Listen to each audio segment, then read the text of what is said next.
Right, welcome back, everybody. So time now to get into that interactive part where we start asking you the question of the day. So, SK, you want to ask our viewers? Here's our question this morning, and we're asking you about, remember the 95 Libyans? They have now been deported following their involvement in that illegal military training in South Africa.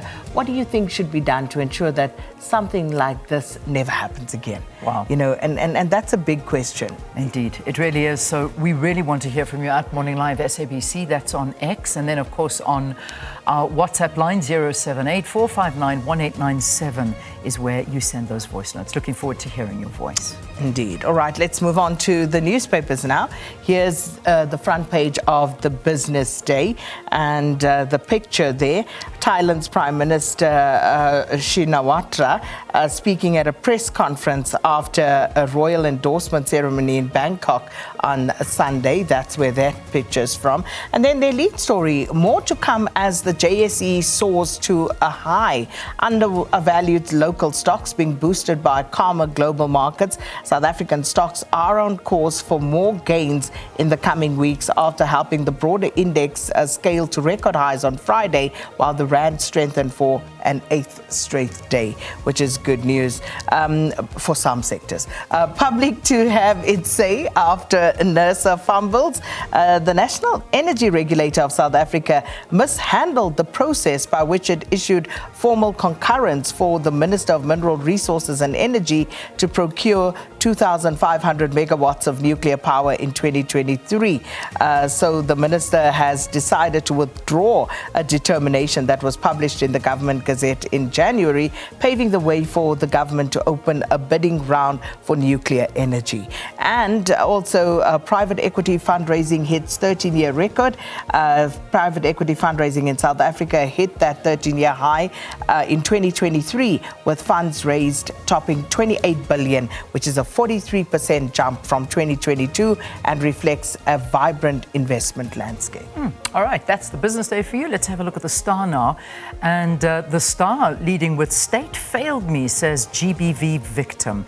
And a really brutal photograph on the front page there, the smaller photograph talking GBV victim Abongile Alessing still fears for her life. And this is battered and bruised gender-based violence victim joins scores of activists who marched to the Witbank Magistrates Court on Thursday to hand over a memorandum. It was in support of Alessing, whose case was struck off the roll but has now been reinstated. Though the perpetrator is known, he's roaming freely and is only due back in court on the 6th of September. Terrible, terrible story that, and honestly, when you zoom into that photo, it's really, oh man, you can imagine what she went through.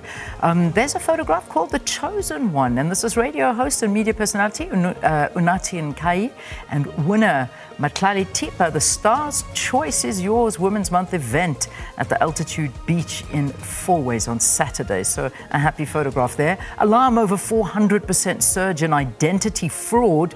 Sure, let's really be careful about that number. I mean, that's insane.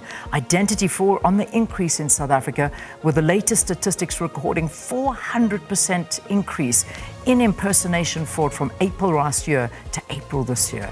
And then, of course, South Africa celebrates the triple victories over the weekend. We opened the show with them all this morning. South African UFC middleweight champion Dricus du Plessis left the ball in Dana White's court to keep his word of bringing the UFC to South Africa. So let's hope that happens. Then, of course, in Perth, Australia, the box also winning there. That was where Dricus won as well, and they came to support. And then, of course, our Proteas as well out and about there, and that was great for them as well, having a good series. So there we go. That's it against the West Indies. That's the Star. And of course, the Citizen also going with that. You know, a great weekend for South Africa in the sporting arena. Dricus Mania boost for South Africa.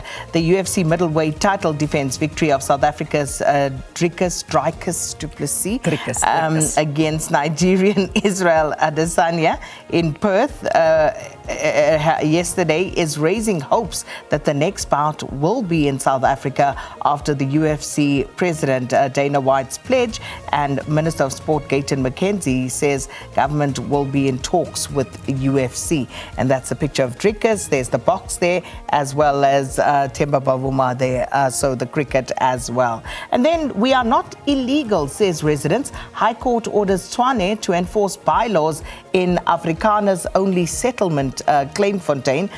What now for EFF after resignations? Floyd Shivambu cannot be president of Umkhonto weSizwe Party, say experts. And pension fund firms ready, members not. Many still don't understand how the two-pot system works. All right, we're going to be doing a big focus on that at the SABC, so hopefully we can give you more clarity on it. So, and then finally the Sowetan, no surprises there. Again, Drickers on the front page, but this time flanked by Ibn Etzebeth and Sia Kolisi. But my goodness, I would hate to be the person having to face the three of them as he entered into the stage there in Perth, Australia, and really coming in with aggression, but certainly with that fighting spirit and winning. So well done. South African woman rescued in Thailand. Menace to Mzansi. Consumers harassed and hounded by telemarketers. Thank you, Sowetan, for taking the story on. It drives me mad. They raised the alarm over companies behind unwanted spam calls. An outed vehicle tracking firm suspends agency behind unsolicited phone calls after complaints. I could speak for hours about this. In fact, the amount of numbers I have blocked on my phone. We're going to come back to this one. It is We're coming back to this one. Yeah, that's a big story. It's a thing. Thank you, Sowetan, for covering that one. Remember SABC News as well. We got you covered on our website, sabcnews.com. Yeah, and our app, don't forget, SABC Plus, and this one, Trust and Believe. You need to have this. So no money needed. Just go and download it and register, and that is it. All right, speaking of, let's bring you up to speed